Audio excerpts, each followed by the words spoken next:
तो दोस्तों स्वागत है आपका अपना YouTube channel exam base academy channel पे। तो इसके पिछले क्लास में हम लोग ने पढ़ा था कि परमेय संख्या क्या है, वास्तविक संख्या क्या है। तो वास्तविक संख्या के बारे में हम डिस्कस कर देते हैं आज फिर से। तो परमेय तथा परमेय संख्या के समुच्च को हम वास्तविक संख्या कहते हैं। जैसे कि परमेय प्लस अपरमेय संख्या, तो परमेय संख्या के अंदर यानी कि वास्तविक संख्या के अंदर ये सब ही आते हैं। ये हम आपको प्रूव करके दिखवाते हैं। तो परमेय संख्या में ले लेते हैं सबसे पहले पूर्णांक। तो पूर्णांक में क्या क्या आ जाते हैं दोस्तों? पूर्णांक में हमारा आ जाता है, पूर्णांक में हमारा क्या आ जाता है? तो पूर्णांक में सबसे पहले तो इसमें देखते हैं कि प्राकृतिक संख्या आ जाता है, प्राकृतिक संख्या आ जाता है, पूर्ण संख्या आ जाता है, पूर्ण संख्या आ जाता है। इसके बाद बोले तो पूर्णांक में हमारा घनात्मक सम पूर्णांक, घनात्मक विषम पूर्णांक, घनात्मक ऋणात्मक सम पूर्णांक, जैसे कि आप इस प्रकार देख लीजिए।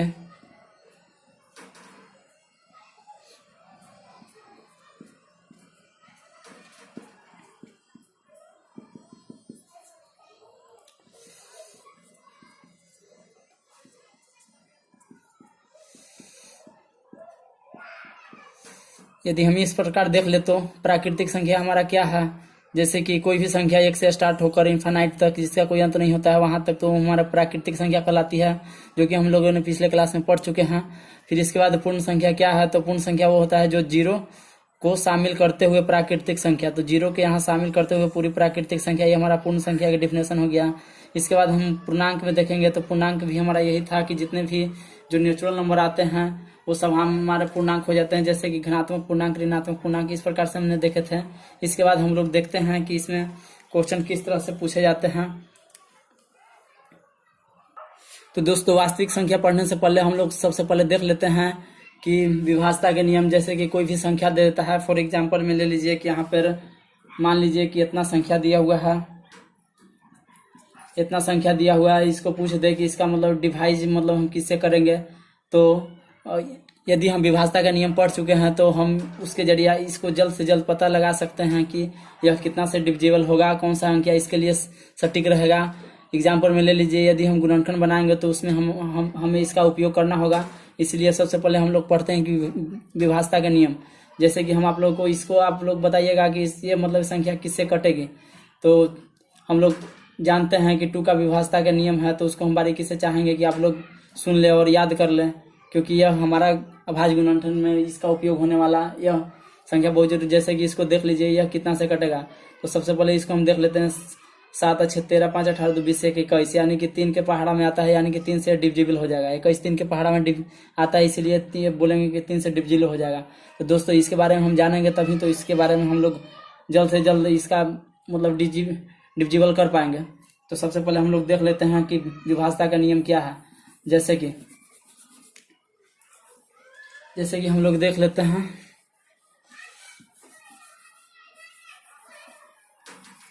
जैसे कि 2 का विभाज्यता का नियम, विभाज्यता का नियम। जैसे कि 2 का विभाज्यता का नियम क्या है? तो 2 का हम लोग जानते हैं दोस्तों कि या तो अंतिम संख्या, अंतिम इकाई अंक पर या तो सम संख्या रहे या कोई शून्य रहे। तो उसके लिए हम ये जानते हैं कि 2 से डिविजिबल होता है। तो इसके बारे में हम जानेंगे कि जिस संख्या के अंत में शून्य या सम संख्या हो, इसी प्रकार हम लोग 3 का देखते हैं, 4 का देखते हैं। तो आइए दोस्तों हम लोग देखते हैं कि 2 से विभाज्यता का नियम क्या है। जिस संख्या के अंत में 0 हो या सम संख्या हो, यानी कि फॉर एग्जाम्पल में ले लीजिए कि 20 हो, छोटा से 20 हो या 202 होते हमारा संख्या 2 से कटेगा। ये हमारा एग्जाम्पल में हो गया। जैसे कि 4 से जिस संख्या के अंतिम 2 अंक 00 हो या 4 से कटने वाली कोई संख्या हो, जैसे कि हम यहाँ ले लेते हैं, कितना भी संख्या ले लेते हैं, 500 ले लेते हैं, या एग्जाम्पल में ले लेते हैं 55 24। तो ये हमारा जैसे कि ये हमारा जो अंतिम 2 संख्या है ये हमारा 4 से डिविजिबल होना चाहिए। इसको और नजदीक हम लिख लेते हैं, जो 55 24 से हमारा 4 से डिविजिबल होगा, क्योंकि अंतिम क्या बोल रहा है, जिस संख्या के अंतिम 2 अंतिम दो अंक पर डबल जीरो या 4 से कटने वाली कोई संख्या, तो अंतिम संख्या पर डबल जीरो है तो भी, यदि यहाँ पे 24 रहता तो भी, क्योंकि 4 से कटने वाली संख्या है। उसी प्रकार हम लोग 3 से देखेंगे, तो 3 का विभाजता का नियम यही बोलता है कि जिस संख्या के सभी अंकों का योग 3 से कटे। फॉर एग्जाम्पल में हम लोग ले लेते हैं जैसे कि 12,576, जैसे कि 6 7 13 5 18 2 20 1 21, तो ये हमारा संख्या 3 से पूरी तरह कट जाएगी, क्योंकि इसका अंकों का योग जो हो रहा है वो हमारा 21 हो जा रहा है। 21 जो कि 3 से कटेगा, इसलिए बोल सकते हैं। उसी प्रकार देखेंगे जो संख्या 2 तथा 3 का रूल फॉलो करे। जैसे कि 2 का रूल क्या है, अंतिम में, जैसे कि हम एग्जाम्पल के जरिए इसको ले लेते हैं, तो यहाँ पे मान लेते हैं कि 2 हो गया, 0 हो गया और 4 हो गया। तो 204 जो हमारा है, जैसे कि इसमें क्या हो, 2 का रूल क्या बोलता है कि अंतिम संख्या में अंतिम इकाई अंक पर कोई सम संख्या हो तो सम संख्या है। और 3 का रूल क्या बोलता है, जिस संख्या का अंकों का योग 3 से कटे, तो 4 और 2 6, 3 से कट रहा है, इसीलिए हम कह सकते हैं कि 204 जो संख्या है वो हमारा 6 से डिविजिबल होगा। इसी प्रकार 9 का देखते हैं, तो जिस संख्या के सभी अंकों का योग 9 से कटे, जैसे कि एग्जाम्पल में ले लेते हैं 1 2 4 1, तो 4 1 5 2 7 1 8, यहाँ पे 2 ले लेंगे, 4 2 6 2 8 1 9। तो इस प्रकार हम कह सकते हैं कि हमारा संख्या 9 से डिविजिबल होगा। यदि आपको विश्वास नहीं होगा तो इसको आप डिविजिबल करके देख लीजिएगा। जैसे कि हम इसमें 9 से भाग देंगे तो 1 मरते लगेगा, 3 बचेगा और 9 27, 1 मरतबा ये हमारा 3 हो जाएगा और यहाँ 3 लिखा जाएगा, तो 9 चौक 36, तो 9 27, तो 3 4 7 72, 9 8 72, तो 9 27, 9 8 72, 138 इससे कट का आ जाएगा दोस्तों।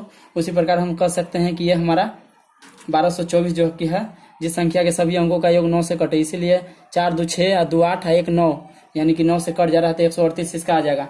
अब 5 का, तो इसका सबसे इजी है, जिस संख्या के अंतिम अंक पर 0 हो या 5 हो। जैसे कि फॉर एग्जाम्पल में ले लीजिए 50 ले लीजिए, 505 ले लीजिए, 555 ले लीजिए, यानी कि कितना भी इधर संख्या ले लीजिए, खाली अंतिम संख्या पे 0 हो या 5 हो तो वो 5 से डिविजिबल होगा।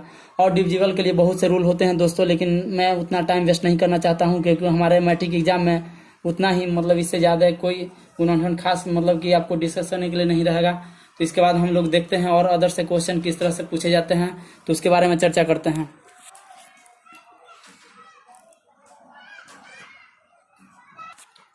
तो दोस्तों हम लोग आते हैं वापस वास्तविक संख्या पर। तो वास्तविक संख्या में वास्तविक संख्या में सबसे पहले 1.1 चैप्टर का हम लोग कुछ क्वेश्चन सोल्व कर लेते हैं। क्वेश्चन सोल्व करने से पहले सबसे पहले हम इसके पिछले क्लास में शायद सहभाज्य संख्या नहीं बताए होंगे, तो सहभाज्य संख्या का डिफिनेशन यही होता है। सहभाज्य संख्या का डिफिनेशन होता है जिसका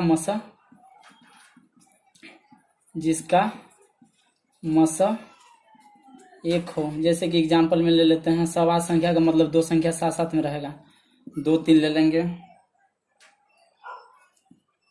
3 7 ले लेंगे, मतलब ET से, यानी कि सहभाज्य संख्या का मतलब यही कि 2 संख्या साथ साथ रहेगा और इस प्रकार जिसका मसा 1 हो, तो इसका हम मसा निकालेंगे तो 1 होगा। ये हमारा सहभाज्य संख्या था।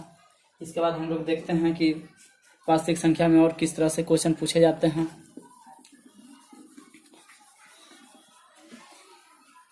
एक और हमारा जिस तरह से हम लोग बेसिक मतलब कि चैप्टर की ओर बढ़ते जाएंगे, यानी कि इसके बाद आएगा LCM SCF, तो उसके पहले हम कुछ चर्चा डिस्कस कर देंगे। तो इस प्रकार से हम लोग पहले 1.1 चैप्टर का कोशिश करते हैं कि क्वेश्चन बना लिया जाए। उसके बाद हम लोग आगे की तरफ जिस तरह से जैसा कॉन्सेप्ट रहेगा वैसा कॉन्सेप्ट हम आप लोगों को देते रहेंगे। तो इसी तरह से पहला क्वेश्चन 1.1 NCERT चैप्टर का 1.1 चैप्टर का प्रश्नावली 1.1 का चैप्टर की में एग्जाम्पल, सबसे पहले एग्जाम्पल हम देख लेते हैं। एग्जाम्पल का क्वेश्चन क्या है, चलो एग्जाम्पल आप लोग होमवर्क में बना लीजिएगा। तो हम प्रश्नावली पे आ जाते हैं। जैसे कि 135 और 225 यहाँ लिख रहा है, 135 और 225। हेडिंग में क्या दिया हुआ है कि निम्नलिखित संख्याओं का HCF ज्ञात कीजिए जिसका यूक्लिड विभाजन एल्गोरिथम द्वारा। तो वास्तविक संख्या को हम 2 रीजन से बनाते हैं। एक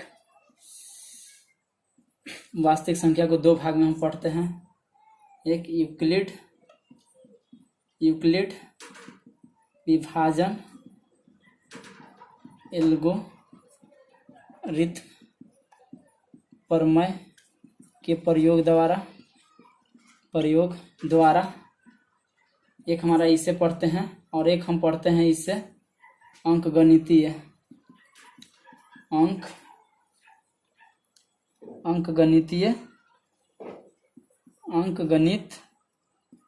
के अनुसार। तो आप लोग बोलिएगा कि यह अंकगणित के अनुसार क्या है, या यूक्लिड विभाजन एल्गोरिथम के प्रयोग द्वारा तो जानते हैं। तो अंकगणित के अनुसार यही हो जाता है, जैसे कि एग्जाम्पल में पूछ लेता है अंकगणित के अनुसार अभाज्य गुणनखंड निकालें, अभाज्य गुणनखंड या कुछ भी दे देता है, तो इसके अनुसार यही आ जाता है अंकगणित के अनुसार। कि जैसे कि कोई मसल ले लेते हैं और इस प्रकार से, जैसे कि यहाँ पे 5 और 26 का देखें, 5 और 26 का देखें, तो यहाँ 5 हो गया, यहाँ 26। इस प्रकार से हम जो निकालते हैं अंकगणित के अनुसार हम निकालते हैं मसल। और ये जो यूक्लिड विभाजन एल्गोरिथम का प्रयोग द्वारा निकालते हैं तो उसका इस तरफ से निकालते हैं। जैसे कि एग्जाम्पल में ले लेते हैं 135 और 225। तो सबसे पहले हम देखेंगे कि 135 और 225 में, तो 225 बड़ा है 135 है। तो सबसे पहले देख लेंगे, तो 135 से हम यदि यहाँ पे हम बना लेते हैं, यानी कि आप लोगों को समझाने के चलते इसको बनाना भी पड़ेगा हमें, ये एग्जाम में हमें लिखने के लिए नहीं आता है। यहाँ से हमें एक मरतबे कटेगा तो 135 हो जाएगा, 0 12 में से 3 जाएगा 9 और 190 आ जाएगा। यहाँ से 135, गलती तो नहीं हो रहा है ना, गलती तो नहीं हो रहा है ना, यहाँ 90 आना चाहिए, तो हमारा कट ही जाएगा, ये तो हमारा कट ही जाएगा। तो 90 आ जाएगा, यहाँ पे 135 आ जाएगा, तो एक मरतबे लगेगा 90, यहाँ पे आ जाएगा 45 और 45 यहाँ 90 2 मरतबे। तो सबसे पहले हम यहाँ लिखेंगे यूक्लिड, या क्वेश्चन बनाने से पहले हम लिख लेंगे इसको यूक्लिड विभाजन एल्गोरिथम प्रयोग द्वारा। तो इतना का मसा, तो यहाँ पर लिख लेंगे 225 बराबर 135 गुना 1 जोड़ 90। इसके पहले हम आप लोगों को बता देते हैं दोस्तों, हमारा एग्जाम्पल में या एक बार एग्जाम के क्वेश्चन में भी पूछा है कि यूक्लिड विभाजन एल्गोरिथम प्रमेय के प्रयोग द्वारा हम क्या निकालते हैं। ऑप्शन में दे देगा एलसीएम, एचसीएफ, फिर उसके बाद दे देगा दशमलव प्रसार, कुछ 4 ऑप्शन दे देगा। तो हम लोग यूक्लिड विभाजन एल्गोरिथम का प्रयोग करके मसा निकालते हैं। तो यहाँ हम बेसिक कॉन्सेप्ट बता देते हैं, इसका प्रयोग करके मसा निकाला जाता है। यदि पूछे कि यूक्लिड विभाजन एल्गोरिथम का प्रयोग, यूक्लिड विभाजन एल्गोरिथम को हम और एक क्या नाम से जानते हैं, इसको हम एक कलम के नाम से जानते हैं, इसको हम और एक कलम के नाम से जानते हैं। इसके पहले एक और कॉन्सेप्ट बता देना चाहता हूँ कि ये आप लोग जानते होंगे दोस्तों कि ये हमारा जो हो जाता है, जैसे कि ए बराबर बी क्यू प्लस आर। तो आप लोग पूछिएगा कि ये क्या है, ए बराबर बी क्यू प्लस आर। तो ये हमारा जो है भाजक होता है, भाज्य होता है, और बी जो होता है भाजक होता है, और ये जो क्यू होता है भागफल होता है, ये जो हमारा है ये शेष होता है। तो ए बराबर बी क्यू प्लस आर होता है। इसी के कॉन्सेप्ट द्वारा यूक्लिड विभाजन एल्गोरिथम का हम सोल्व करते हैं। तो क्वेश्चन बनाने से पहले हम पहला क्वेश्चन इस तरह से आप लोगों को समझा देते हैं, फिर जो दूसरा क्वेश्चन बनाएंगे उसको हम सीरीज वाइज चलेंगे कि एग्जाम में किस तरह से बनाएंगे। तो ये हमारा जो होता है, ये हमारा भाज हो जाता है, बी हमारा भाजक हो जाता है, और क्यू जो हो जाता है भागफल हो जाता है, आर जो शेष हो जाता है। इसी प्रकार से यहाँ हम देखेंगे कि भाज कौन है, भाजक कौन है, शेषफल कौन है। तो हम लोग यहाँ भी देख लेंगे कि हमारा भाज कौन है, भाजक कौन है। तो ये हमारा जो बीच वाला है ये हमारा भाज है, ये हमारा भागफल है, और ये जो हमारा जो नीचे बचता है ये वाला, ये जो हमारा शेष हो जाता है, और इससे हम बोलेंगे भाजक। और इसमें एक क्वेश्चन पूछता है कि जीरो से बड़ा होता है आर, और आर से बड़ा होता है बी। इस तरह के हमें एग्जाम में क्वेश्चन देखने के लिए मिलता है कि जीरो से बड़ा होता है, यानी कि जीरो यदि हम बोले कि जब भी शेष होता है, इस शेषफल जो हमारा होता है, शेषफल हमेशा जीरो से बड़ा रहता है या जीरो के बराबर रहेगा, यानी कि शेषफल कभी भी माइनस में नहीं हो सकता है। इसका कहने का मतलब यह है कि शेषफल कभी भी माइनस में नहीं रहता है, यानी कि जीरो रहेगा या जीरो के बराबर रहेगा या जीरो से बड़ा रहेगा, लेकिन जीरो से छोटा नहीं रहेगा। क्यों? जीरो का छोटा का मतलब है कि माइनस में जाना, तो माइनस में कभी शेषफल नहीं रहता है। और ये क्या बोल रहा है कि शेषफल से हमेशा बड़ा जो होता है ये हमारा होता है भाज्य होता है। ये हमारा जो भाजक है ये हमारा v है, ये हमारा a है और ये हमारा q है। तो बोल रहा है कि जीरो से बड़ा होता है शेष और शेषफल से हमेशा बड़ा होता है भाजक, यानी कि ये जब भी होगा इससे बड़ा होगा। फॉर एग्जांपल में यही देख लीजिए ना कि यहाँ हमारा 135 है, यहाँ 90 है, तो ये तो छोटा तो पड़ गया यार ना। इसी प्रकार हम लोग देख लेते हैं। तो इसको हम सोल्व करने के लिए देखते हैं दोस्तों, 225 पर लिख लेते हैं। तो यहाँ हमारा सबसे पहले इसका मेन मोटो रहता है कि r इक्वल 0 करने के लिए रहता है, यानी कि शेष जब तक 0 नहीं होगा तब तक हम इस विधि को प्रयोग में करते रहेंगे, यानी कि यूक्लिड विभाजन एल्गोरिथ्म का तब तक प्रयोग करेंगे तब तक कि r बराबर यानी कि शेष 0 ना हो।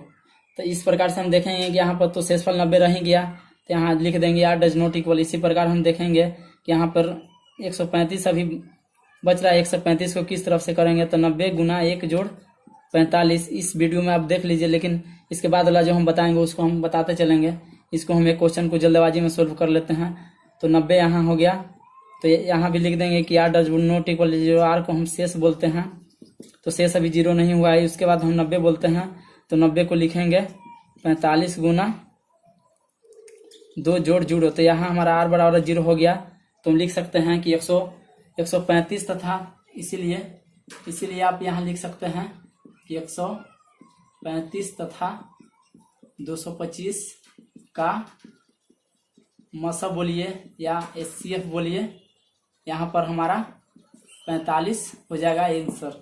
इस प्रकार से हम लोग इसे सोल्व करते हैं।